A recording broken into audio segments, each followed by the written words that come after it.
Hello, tip of the day from a former cult member. I know lately I was going through a phase where I was talking a lot about my former cult, and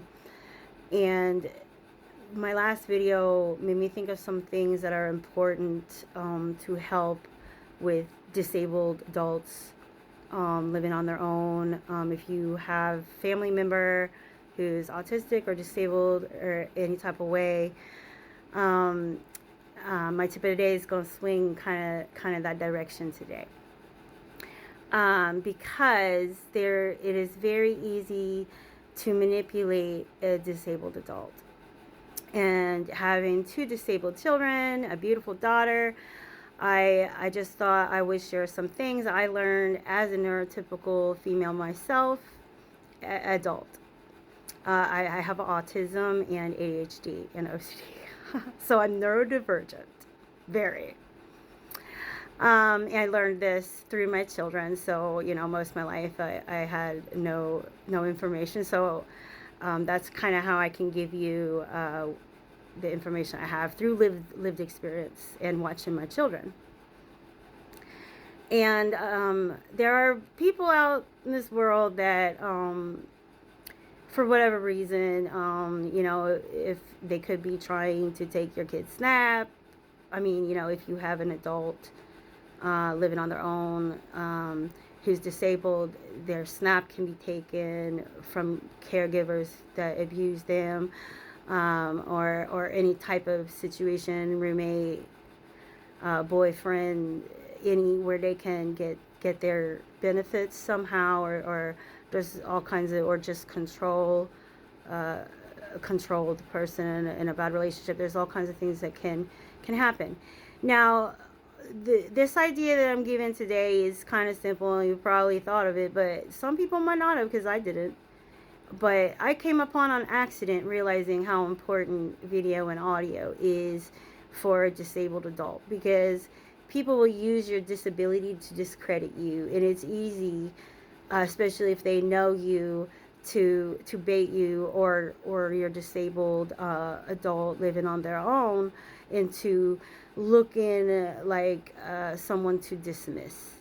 For especially if they're autistic, you can bait them into acting emotional, especially for any kind of untruth, because autistics, we don't like injustice, we don't like lies. So it's easy to bait an autistic person into looking over emotional, dramatic, and to write them off. And it's one of the first things people are going to do if there is a threat, if they're doing something wrong, and they want you to not listen to this person because you know how they are, right? And this happens, and it's subtle, and it's coercive. And it's often more so done this way than the more obvious ways, because people don't want to be caught when they're mistreating or using a disabled adult. And I accidentally discovered one morning, I was getting ready, my daughter ready to get on the bus, and I was recording, and cute stuff outside or whatever, but I'm really bad with gadgets. This is a new gadget, and I pushed record instead of stop when the bus came up, so I was accidentally recording this. And I got into this weird conflict with the bus driver, because I asked where the aid was, and he freaked out, like, what do you mean? Why you ask me that? And then this exchange went back and forth. That was very weird. And and I didn't know I recorded this, and I didn't believe myself after that incident. I thought I did something to upset him. I was overboard. I was so mean, or I didn't believe what had happened. Like, I was questioning what I did to make that incident occur. But then I found that it was on my recorder, and I listened to it, and I was like, oh my gosh, yeah, good for me. Actually, I was pretty funny. I'm funny when I'm mad. But anyway, until I listened to that, I left confused about what happened. And that's where it ties into cult stuff, because we have been gaslit so much when you're in a cult, and even when you leave a cult, you can still be confused about things years later. I mean, I left Xenos 12 Community Church now. It was called Xenos. I left it in the 90s, and I still struggle with situations like this, where I just question myself instead of just listening to that inner voice that I was born with, that they erase in there. But once I decided to put Blink cameras up, and I had an incident with the caregiver, and because I had the cameras, I was able to show that what was going to be discredited about me because I'm emotional and all those things, that I had this camera. They didn't know that they was being recorded for the situation. And the reason I want to say, get yourself blinks. Get if you're an adult living on your own, you need a Blink camera.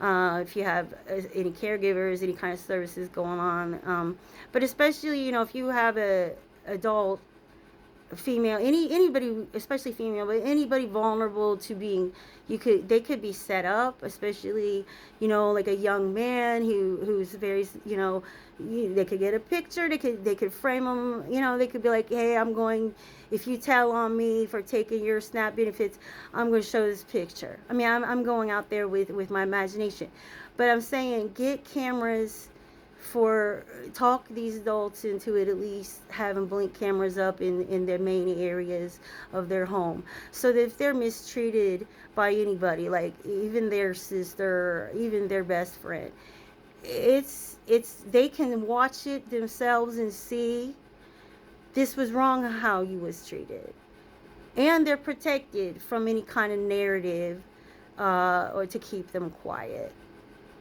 And I hope this helps somebody. I know my tip of the day is a little different today, but I have two kids with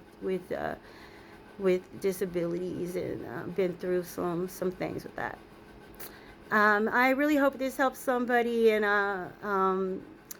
you can get funding in certain states, through certain programs like Ohio Rise, to get some cameras in your house, if you want to also protect your kids that live with you, and such, when you have caregivers in your home and you're on a date or anything like that.